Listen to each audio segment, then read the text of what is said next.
Nous avions vu la dernière fois que l'essence de la perfection consiste dans la charité, cet amour qui règne entre les trois personnes de la Trinité, cet amour auquel nous sommes invités à participer déjà ici-bas.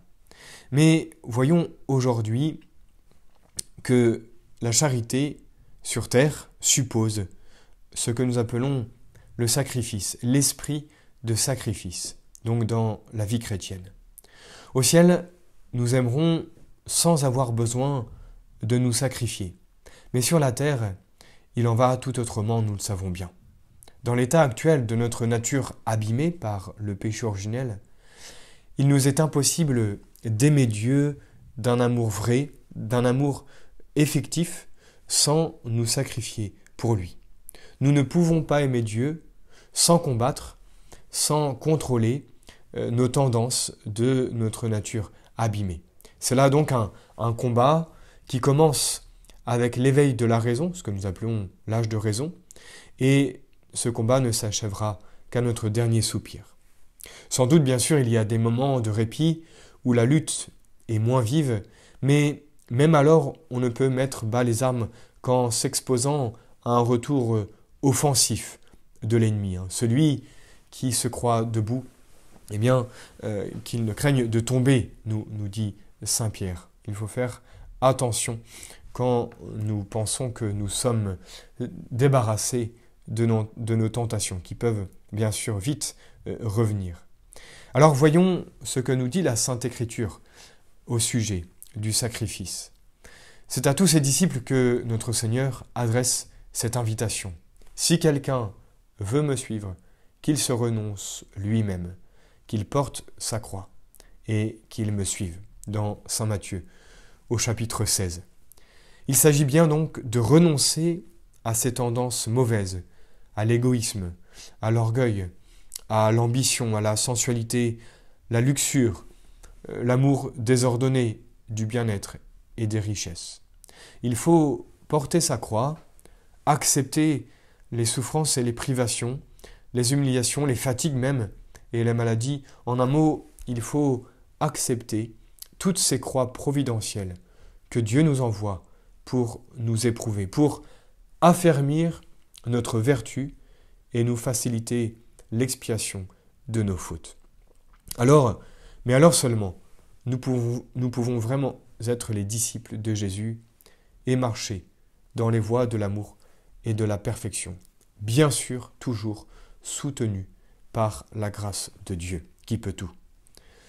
Cette leçon, donc du sacrifice, de l'esprit de sacrifice dans la vie chrétienne, Jésus la confirme par son exemple. Lui qui était venu du ciel tout exprès pour nous montrer le chemin de la perfection, n'a pas suivi d'autre voie que celle de la croix. S'il y avait une autre voie plus sûre, il nous l'eût montré, bien évidemment. Mais il savait bien qu'il n'en est pas d'autre, et il l'a suivi pour nous entraîner à sa suite. C'est bien ce que nous enseigne saint Paul. Pour lui, la perfection chrétienne consiste à se dépouiller du vieil homme pour revêtir le nouveau. Saint Jean, l'apôtre de la charité par excellence, n'est pas moins affirmatif. Il enseigne que pour aimer Dieu, il faut observer les commandements et combattre la triple concupiscence dont nous avons déjà parlé. Il ajoute que si on aime le monde et ce qui est dans le monde, on ne peut posséder l'amour de Dieu. Il faut donc combattre cette triple concupiscence sans trêve ni relâche si nous voulons progresser dans la charité. Saint Augustin a résumé en quelques mots ce combat spirituel que nous menons tous. Nous trouvons cette citation dans son œuvre « La cité de Dieu » au chapitre 14. Deux amours ont fait deux cités. L'amour de soi, poussé jusqu'au mépris de Dieu, a fait la cité terrestre. L'amour de Dieu, poussé jusqu'au mépris de soi, a fait la cité du ciel. La conclusion qui s'impose, c'est que s'il faut, pour être parfait, multiplier les actes d'amour, il n'est pas moins nécessaire de multiplier les actes de sacrifice, puisque sur terre, on ne peut aimer qu'en s'immolant. Ma leçon, ma dernière, me dit mes enfants, qu'on ne fait rien sur terre qu'en se consumant. Nous chantons-nous auprès du feu, par ce chant écrit par le Père Sevin. Du reste, on peut dire que toutes nos œuvres bonnes sont à la fois des actes d'amour, mais aussi des actes de sacrifice, en tant que ces œuvres bonnes nous détachent des créatures et de nous-mêmes. Donc ce sont des sacrifices, et en tant qu'elles nous unissent à Dieu, ce sont des actes d'amour. Reste donc à voir comment on peut combiner ces deux éléments. Puisque l'amour et le sacrifice doivent avoir leur part dans la vie chrétienne, quel sera le rôle de chacun de ces deux éléments? Est-ce qu'il y en a un qui prime?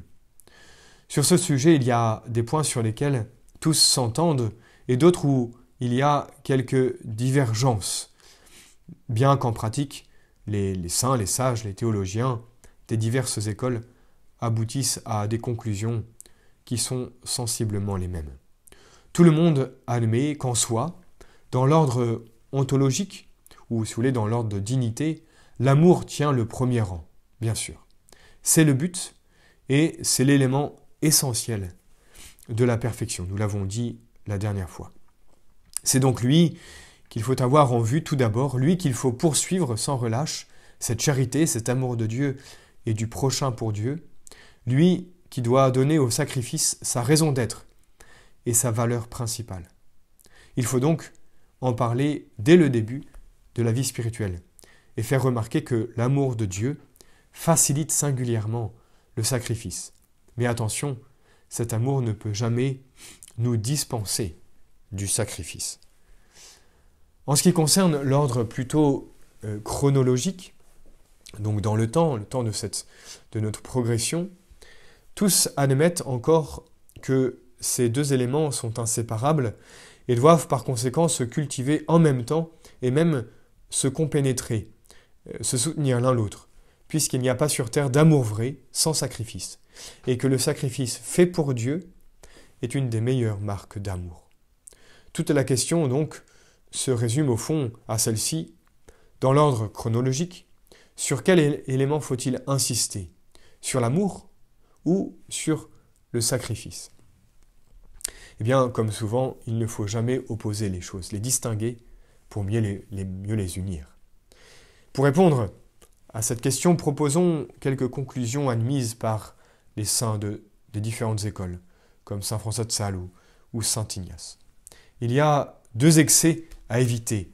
Celui de vouloir lancer trop tôt les âmes dans ce qu'on appelle la voie d'amour, sans les exercer en même temps aux pratiques du renoncement quotidien. On peut alors favoriser des illusions et des chutes.